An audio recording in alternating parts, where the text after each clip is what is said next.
Hi friends, సింపుల్గా garlic carrot rice అనేది ఇలా ప్రిపేర్ చేసుకోండి. చాలా తక్కువ ఇంగ్రీడియంట్స్ వేడివేడిగా ఉన్నప్పుడు తింటే చాలా బాగుంటుంది.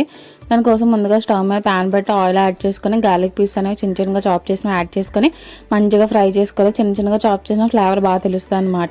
మంచిగా ఫ్రై అయిన తర్వాత ఇందులో స్పూన్ వరకు పచ్చెనగపప్పు, స్పూన్ వరకు మినపప్పు కూడా యాడ్ చేసుకొని కొంచెం క్రిస్పీగా అయ్యేదాకా ఫ్రై చేసుకోవాలి. తర్వాత ఇందులో మన కారం తగ్గట్టు ఎండుమిర్చి కూడా యాడ్ చేసుకొని ఇందులో క్యారెట్ ముక్కలు అనేవి చిన్న చిన్నగా చాప్ చేసినవి యాడ్ చేసాను అనమాట. నా దగ్గర కొద్దిగా గ్రీన్ పీస్ ఉంటే అవి కూడా యాడ్ చేశాను.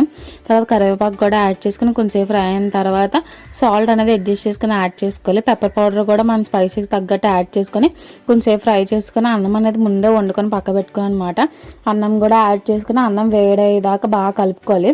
అంతే, సింపుల్గా గార్లిక్ క్యారెట్ రైస్ అనేది రెడీ అయిపోయింది. చాలా తక్కువ ఇంగ్రీడియంట్స్తో కానీ టేస్ట్ అయితే మాత్రం చాలా బాగుంటుంది వేడివేడిగా ఉన్నప్పుడు తింటే. Please like, share and subscribe to mirror sub YouTube channel. Follow అవడం మర్చిపోకండి ఫ్రెండ్స్. లైక్ కొట్టండి, వెళ్ళిపోకుండా మంచి మంచి వీడియోస్తో మేము ముందుకు వస్తూనే ఉంటాము.